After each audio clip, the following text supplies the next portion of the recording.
been a good test to determine. So this is tonight's news, nightly news. Sudden cardiac arrest. This is the day after the eclipse. This is probably the thing I have. Nobody has any sympathy. I'm a veteran. All that stuff.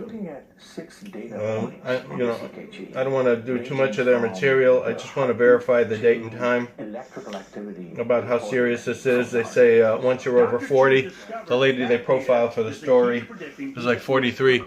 She never had heart problems her whole life, health problems her whole life. It's like me. I thought I was the healthiest person at my age, sort of in history. No, not literally, but pretty close. Rude awakening. So August 22nd, Tuesday, 2017, 5:41. I guess the 5 p.m. news. Maybe you can get a rebroadcast. I'm sure it'll be all over the web here and there. And they say what a medical mystery it is, and quite a nightmare for me and lots of other people. They say you're lucky to be alive. More than 90% of people die. I didn't even know it was that high. I didn't know how lucky I was. I thought it was 50%. Right, I'll cut this for now. But this is why it's so serious. If a couple of big black clowns attack me with a pit bull in my lobby here in San Francisco, and nobody does a thing. The district attorney, the cops, the VA, the THC, General Line Housing Clinic, the CCSC, the Central City SRO Collaborative. These were all overseeing organizations. HUD. Housing Urban Development, they should be they should have taken steps immediately, and everybody who didn't is responsible, obviously.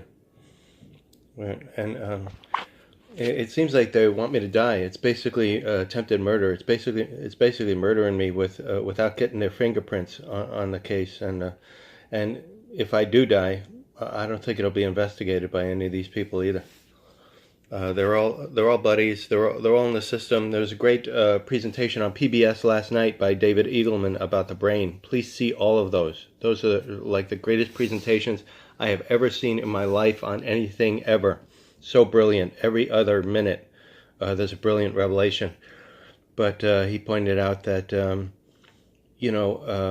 it's an us and them philosophy, and it's embedded in human beings.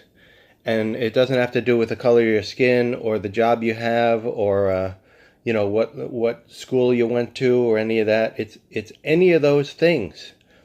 And they show the famous experiment where the teacher picked out the children in the class and said the blue-eyed children are better than the brown-eyed children. And then the next day she said, "Oh, I made a mistake yesterday. It's really the brown-eyed children are better than the blue-eyed children."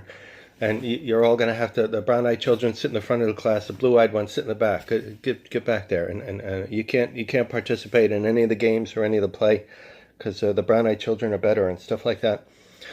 But Eagleman in the presentation showed about Bosnia and Herzegovina and, the genocide that occurred there, within a generation of the Nazi genocide, and it's just frighteningly easy for people. I don't know if he even picked off the education level to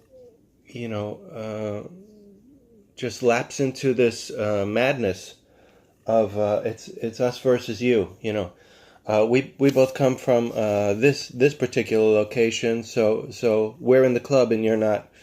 And, we can discriminate against you even up to the point of death.